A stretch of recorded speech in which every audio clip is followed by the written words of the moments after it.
Šodien skaista vasaras diena, svētdiena, 28. jūnijas. Nu, un atnāca ļoti biedējoši man paziņojums vakar par baigāko karstumu. Un jautājums, kā jūs domājat, vai es to uztveru kā tādu ārkārtas situācijas brīdinājumu sistēmu, vai mums būtu tas jāpārvērš par laika prognozes rīku?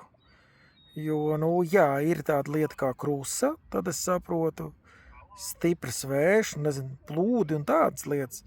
Bet, ja ir 31 un 35 grādi, nav pat 40, laika prognoze mums tā kā ir pieejama.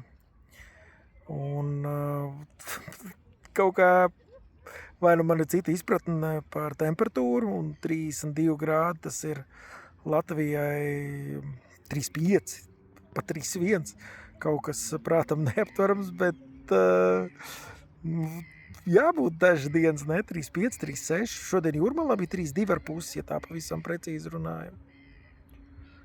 Un es esmu diezgan priecīgs, ka bija tik silts. Izbaudīju peldējamies, ūdens gan pavēss. Nevarētu teikt, ka baigi augsts, nav tāds stindzes, bet jā, ir augsts. To var redzēt, ka cilvēki parasti iet līdz nabai.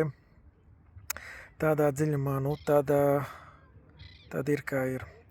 Uzrakstiet komentāros, man interesē, ko vēl cilvēki domā, vai tas ir pareizi, ka šāds trauksmes paziņojums nāk, vai nē?